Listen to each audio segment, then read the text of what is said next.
Welcome to this episode of the story. Subscribe as soon as possible. Memory Star Chart: The Millennium-Long Game of Human Consciousness. Dusk of Atlantis. Chapter 2: The Rusty Secret Passage. The Betrayer of Atlantis. Torrent of rain poured down as Aiden sprinted through the alleyways of Gear City alongside Raven.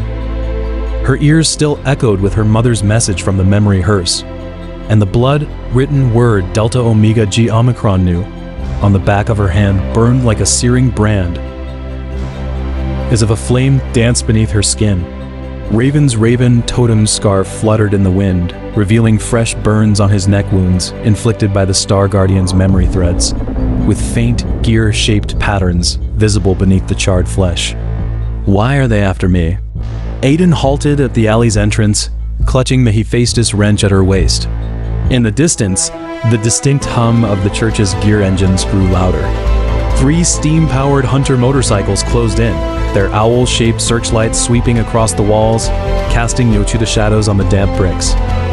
Raven pulled out a gear-shaped memory grenade, its edges inscribed with Freemason cipher, "Because your clone No 79. The linchpin of the church's Prometheus project. He hurled the grenade into the street. The metal gears split open on impact, releasing a cloud of gray memory smoke. The Queen of Atlantis' genes are in you. The church needs your memory energy to sustain the star chart. Aiden's pupils dilated in shock. Queen? You mean I'm her clone? Not just you. There are 78 others. Raven dragged her into a rust-covered pipeline. Its walls were lined with moss, like memory crystals that glowed eerily blue in the darkness. The church created clones using the Queen's DNA. Each carries fragments of her memories, and you're the only one who can activate Atlantis' memory core. At the pipeline's end stood a bronze door etched with reliefs of Athena's owl and Medusa's serpentine hair. Raven inserted his wrench into the menthome. As gears ground to life, the sound of flowing memory fluid echoed from within. The moment the door swung open, Aiden staggered back from the overwhelming energy field. A vast underground cavern stretched before her. Luminescent memory crystals dangled from the ceiling, illuminating winding stone steps and a distant archway. This is Atlantis' memory passage, leading directly to the Acropolis' depths. Raven stepped onto the steps, crushing memory crystals beneath his boot. They shattered like glass, releasing ghostly Tsayin of ancient battlefields. Cassandra smuggled the memory core out of Troy through here. Aiden followed, her gaze drawn to wall reliefs depicting Atlantis' fall. Colossal gears cilia the sky, seawater flooded the city, and scientists in owl masks prayed at altars. In one relief, a woman identical to her was chained to a star chart device, surrounded by 12 zodiac sarcophagi. That's the first clone, Cassandra. "01. Raven noticed her stare, his voice heavy. The church claims she betrayed Atlantis, but she tried to destroy the star chart. They Tsungai her memories and turned her into a weapon to suppress dissent. Reaching the cavern floor, they faced an ancient archway overlooking a lake of memory fluid. Engraved in Greek were the words, "Let those who enter forget their mortal weight."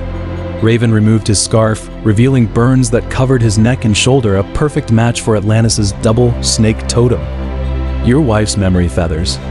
Aiden realized abruptly. Was she a clone too? Raven nodded as the last feather fell from his scarf, exposing faint genetic codes beneath his skin. Our child was meant to be Clone 80. The church wanted to groom him as a new memory reaper. My wife tried to alter the fetus's memory genes, and then... He trailed off, turning toward the archway. Stay close.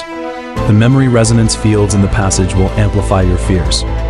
As they stepped through the archway, Aiden's vision exploded in golden light. She found herself in Atlantis' royal hall, its walls made of translucent memory crystals that revealed churning ocean waves outside. Guards in bronze armor escorted Cassandra past her, the same owl pendant hung from her neck, inscribed with 01. These are Cassandra's memory echoes. Raven's voice echoed distantly, though he was nowhere to be seen. We're traversing her memory channel. Don't let the resonance fields consume you. Aiden tried to move, but invisible chains bound her feet. Looking down, she saw the same Royal Atlantis brand glowing on her hand as on Cassandra's. Suddenly, Cassandra turned, her gaze locking with Aiden's across millennia. her eyes shimmering with memory resonance. "They're coming." Cassandra's voice reverberated in Aiden's mind. The star chart swive the Acropolis. The fountain of memory will reveal all. The scene shifted abruptly.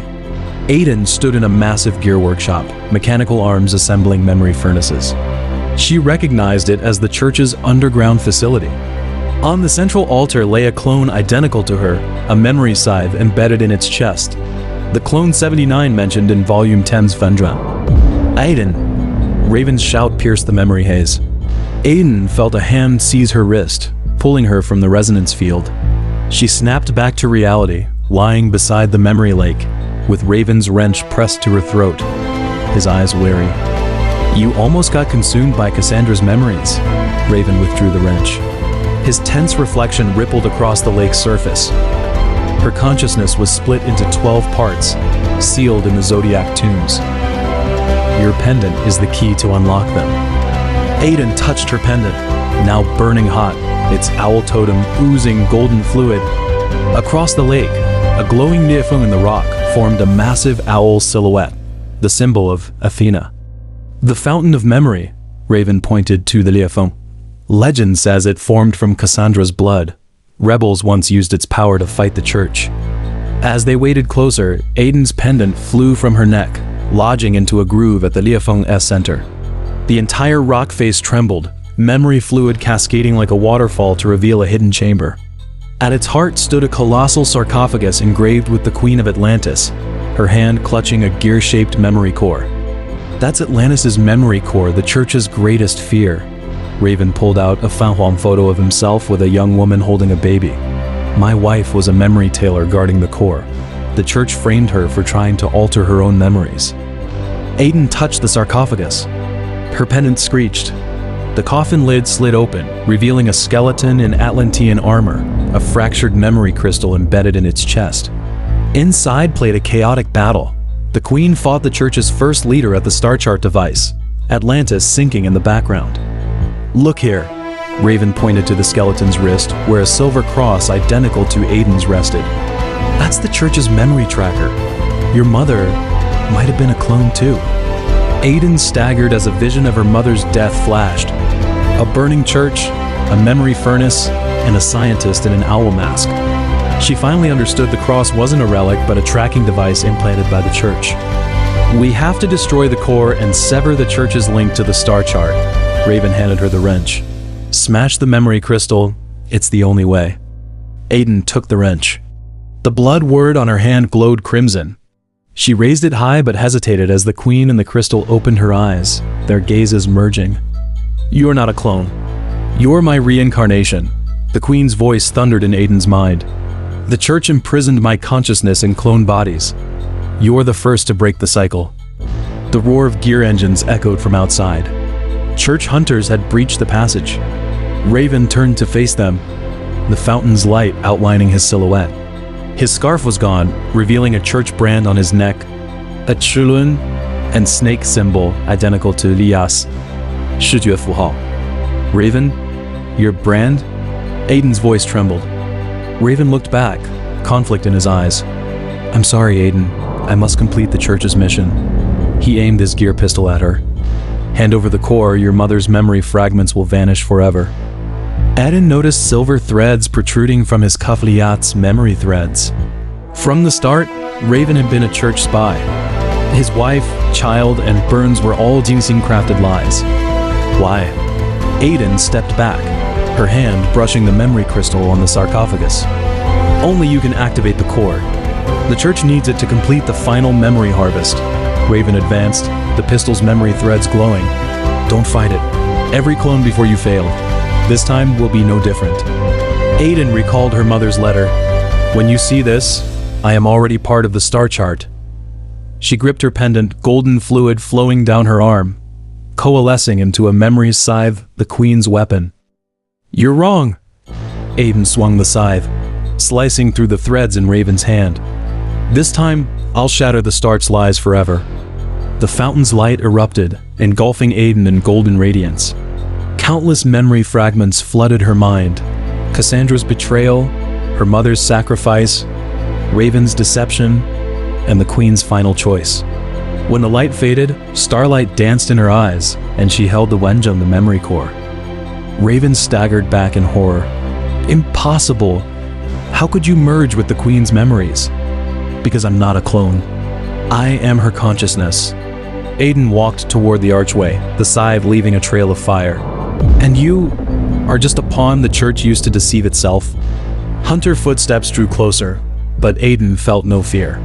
She knew the depths of the fountain held the collective memories of rebels, and she would be the key to shattering the Star-Tiart's cage.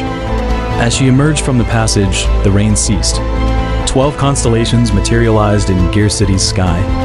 Aiden raised the memory core, its golden light flooding the city, casting Athena's owl shadow over the church's memory cathedral, a symbol of freedom and the prelude to the Star-Chart's collapse. This episode ends here. The next episode will be even more exciting. Come and subscribe.